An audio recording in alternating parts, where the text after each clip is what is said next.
I actually come to diversity and inclusion through the law. So way back in the 90s, I tried and won the first class action under the Americans with Disabilities Act.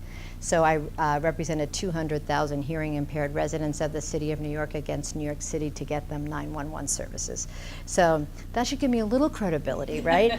And then I sort of felt like I was more a part of the problem than the solution. I wanted to pivot to a more global career to begin with. And so I started doing international mergers and acquisitions. Honestly, it was an excuse to experience different cultures.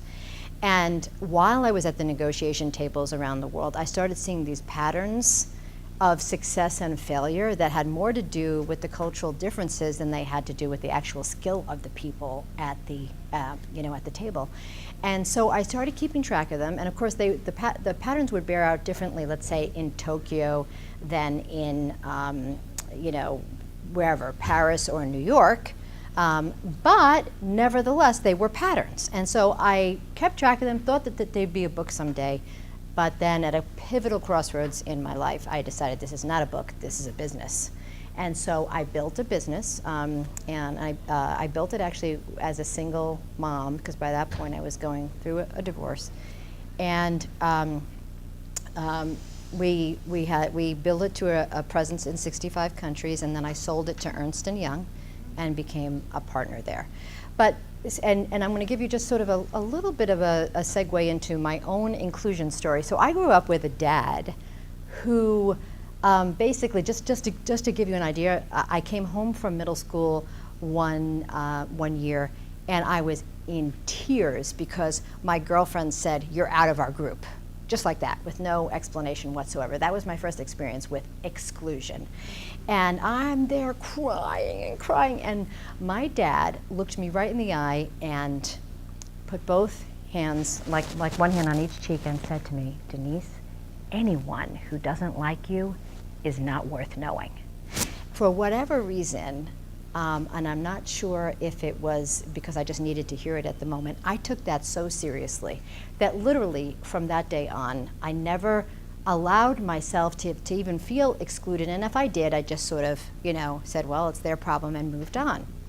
But what was interesting is that building this business while I was a single mom, I felt excluded again. I felt like I wasn't part of the best moms club because I was always being pulled in so many different directions.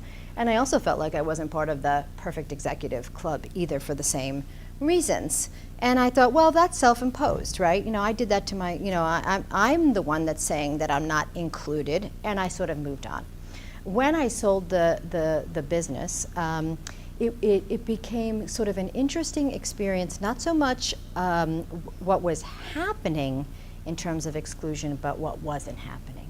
And without getting into too many details in that regard, I decided that I was going to dedicate my life, at least in part, to helping women to advance through senior leadership. Because we have this rocky road, this period, of middle management where women either self-select out, or they get married, they have kids, they leave, and then they don't have the skills or tools to come back in without lagging behind significantly with their male counterparts.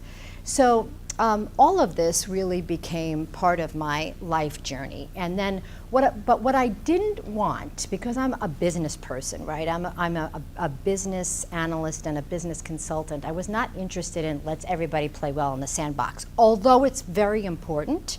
And probably the conscious capitalism gods will come down and strike me dead for saying that. I still feel like we have to make a business case. We have to show that this is an economic imperative, right? So that no matter what presidential administration we are dealing with or whatever life's events are, we can say, look, this is practical. This is economics, right? But when you have a whole bunch of diverse people coming together, whether it's cultural diversity or gender diversity or what have you, without an actual plan or orchestration or support of those diverse voices being heard and sort of coalescing into something that can lead to progress, you end up with a problem, right? And if we don't have discernible goals and accountability, and then we're not able to demonstrate that we're moving the needle, and we get stuck, right? So if I'm saying, inclusion can move the needle on innovation, I better have some metrics in place that demonstrate that.